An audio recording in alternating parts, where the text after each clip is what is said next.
Good morning mga mi. Sasagutin ko po yung tanong ng ating commenter na kung magkano daw po ba lahat ng nagastos ko pag-apply ng Hong Kong. So all in all guys, mga 40 plus 40,000 mahigit yung aking nagastos. All in all na yun guys, kasama na doon yung paglalakwatsa ko, kasama na doon yung pamasahe ko, para plane ticket from Mindanao to Manila, kasama na doon yung aking pag-i-stay sa apartment, pagbabayad ko ng apartment, which is 1 month lang din naman ako mahigit doon na nagstay sa apartment, kasi may kapatid naman akong pinagstayhan bago ako nag-apartment guys, and kasama na din po doon yung mga pagkain ko, yung mga personal hygiene ko, lahat-lahat na po yun total. Pero ang pinaka nagastos ko lang po sa agency is yung 15,000 pesos na hiningi nila sa akin para sa pag-process ng aking mga papel. So, that day po, yung 3,500 is yun po yung parang pinaka-pang medical natin na okay. Ako. So, yun po yung pinang-medical, parang pinaka-medical nung start.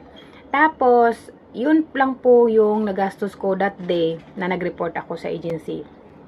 Hindi po siya biglaan. So, after niya, nung meron akong schedule ng OWA, after ko nag-OWA, saka pa po ako nagbayad nung balance ko. Tapos, yun po yung parang pinaka pang re-medical, pangalawang pang medical. Tama na dun, kaakibat na dun yung mga small expenses na kailangang bayaran sa pagpaprocess. Kaya, hindi siya masyadong mabigat guys, dahil hindi naman yung bulto na ibibigay mo sa kanila. Kasi pang ano talaga yun, parang hinahati naman din yun pagka hindi mo kaya, diba? So ako naman, may dala naman akong pera that time talaga, kaya after ko nag-OWA, binayaran ko na lahat yung balance ko mga mi. And may nadagdag lang doon, yung MMR, yung parang sa inject, tsaka yung sa pinaka-last na namin pag-flight. So nagbayad ako ng 1,500, tapos yun, may parang sa ano pa ba yung may mga small expenses pa. Tapos nagbayad para sa yung pagpahatid sa airport. Kaya wala pa talaga guys, as in kasama yung mga small expenses sa agency. Wala, hindi naman umabot ng 20,000, 19 lang mahigit, mga ganon yung nagastos ko sa parang pinaka pag-process sa agency. Yan. Pero 15,000 is enough na talaga yun guys, madidiskartehan nyo na yung mga small expenses dun. Yun lang naman nagastos ko sa agency, kasi direct naman ako. Direct, tapos may employer na ako guys bago ako nag-report sa agency, kaya medyo mabilis lang yung process ko. 1 month lang ako naghintay, so nakalarga na agad. Thank God hindi ako nagtagal. Pero guys, kaya ako gumastos ng halos mahigit 40,000. Actually, konti lang, maliit na nga yun compare sa iba mga mi. Kasi yung iba, gumagastos sila 60, 70, yun yung mga naririnig ko. Kasi yung iba is first timer, tapos nanggagaling pa sila sa probinsya like me. Pero ako kasi kahit papano hindi ako masyadong natagalan. Sila kasi first timer, tapos umabot pa sila ng how many months na naghintay, kaya yung pag-i-stay nila sa Maynila umabot ng ilang buwan, 3 months, kaya yung expenses nila mas nadadagdagan ng nadadagdagan. At the same time, yung iba kailangan pa nilang ipangutang, kaya nagtutubo yung pera guys. Yung sa akin naman is pera ko talaga yung ginastos ko, and talagang nilimit ko yung sarili ko na sabi ko kailangan hindi ako aabot ng 50,000 sa paglalagalag ko sa Manila. Actually guys, yung more than 40,000 na nagastos ko, ano na yon, parang nagawa ko na talaga yung mga lahat ng gusto ko doon, kahit nag-i-stay ako sa Manila, nakabayad ako ng apartment, nakabili ako ng mga pangkain ko, yung mga nakakagala ako. So, yun po yung nagastos ko. Kasi yung pong pera na yun, ay nakalaan po talaga yun bago ako nag-apply. Kaya, alam ko yung pinaka-expenses ko. Pero, kung kayo ay magtatagal sa Manila, medyo malalakihan kayo kung wala kayong matitirhan. Ako naman, pinili ko lang naman na mag-apartment, ambisyosa ang lola nyo, charing. Kasi alam ko naman hindi ako mag-i-stay ng matagal doon. Kasi may parating na akong visa that time, tapos na ako nag-OWA, nag-medical lahat. And hindi na rin po ako pinag-remed. Isang beses lang ako nag-medical kasi wala pang 1 month dumating na po yung visa ko and yung ticket ko. Magkasunod lang sila. So, hindi na ako nag-remedical.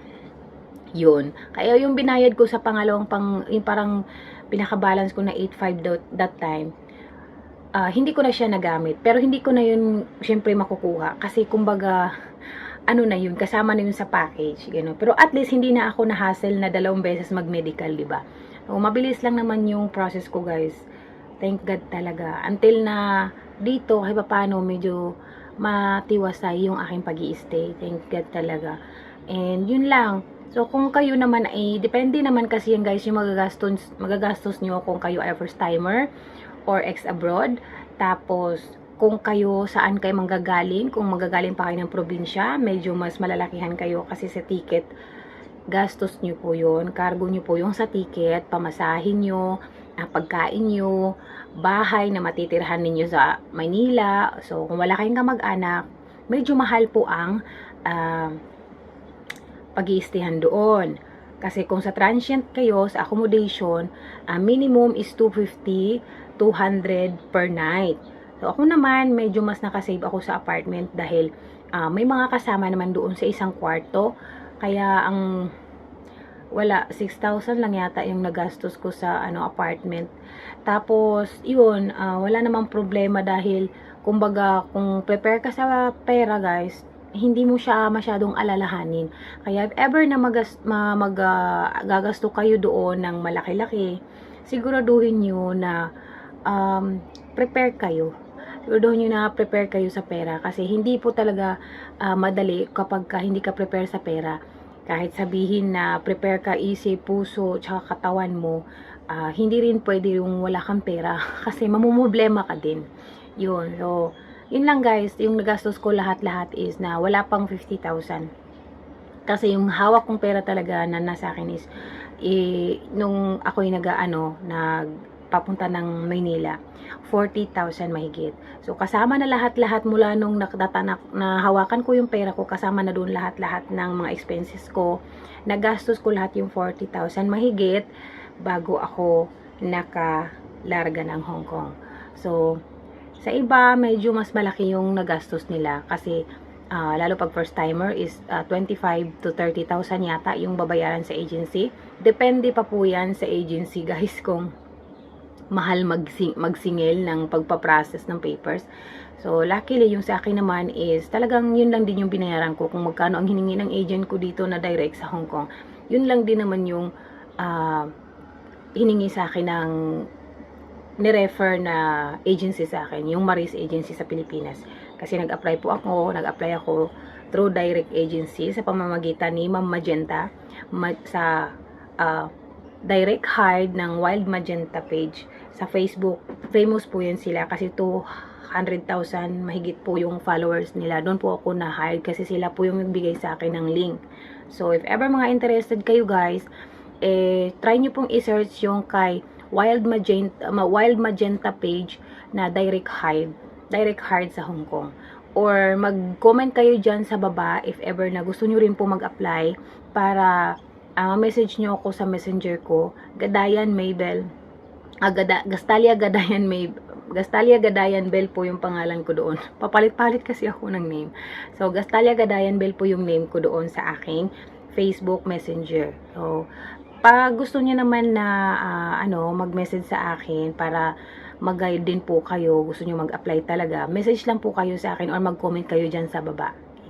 Yun lang po. Thank you. Good luck sa mga mag-a-apply papunta ditong Hong Kong. Hopefully, magkaroon kayo ng mga magagandang amo, maayos na amo at mababait. That's all for today's video.